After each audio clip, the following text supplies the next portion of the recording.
စမယ်ဒီဇင်ဘာလမှာရွေးကောက်ပွဲမစခင်ဗဒက်တွေတင်ထားတဲ့နေမြေအကုန်လုံးကိုတခုမကြံပြန်သိမ်းမယ်လို့တက်ချုပ်ကြီးကကြုံဝါသွားခဲ့တယ်ဘယ်နေ့ကကြုံဝါသွားတာလဲဆိုတော့နေပြည်တော်မှာကျင်းပခဲ့တဲ့မေလ15ရက်နေ့တုန်းကပြုလုပ်ခဲ့တဲ့အစည်းအဝေးပွဲမှာ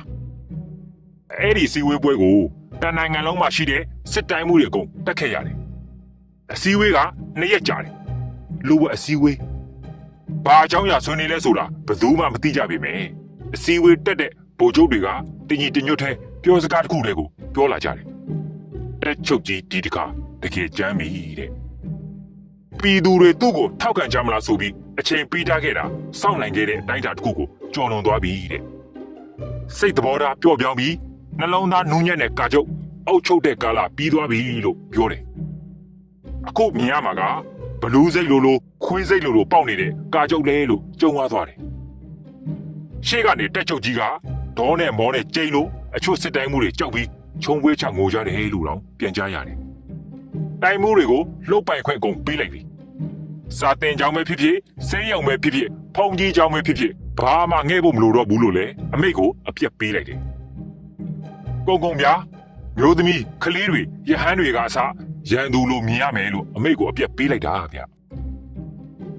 အစည်းအဝေးက15ရက်နေ့ကစလုပ်တယ်16ရက်နေ့နေ့မှာပဲအေအေက73ပန်မိသားစုဝင်225ဦးကိုပြပြတန်းလေးလေးပြန်လုပ်ပေးလိုက်ရတဲ့အထိအကုန်ကြောက်ကုန်ကြတယ်တက်မတော်သားတကယ်လို့ရင်မလွယ်ဘူးဆိုတာအေအေကအစသိထားတာကို PDF တွေကြားထဲမှာလည်းအများစုကအလင်းဝင်ခြင်းနဲ့ဆိုပြီးစိတ်ဝမ်းနေကွဲနေကြပြီဒါတောင်အစည်းအဝေးလှုပ်ပြယုံလေးပဲရှိသေးတယ်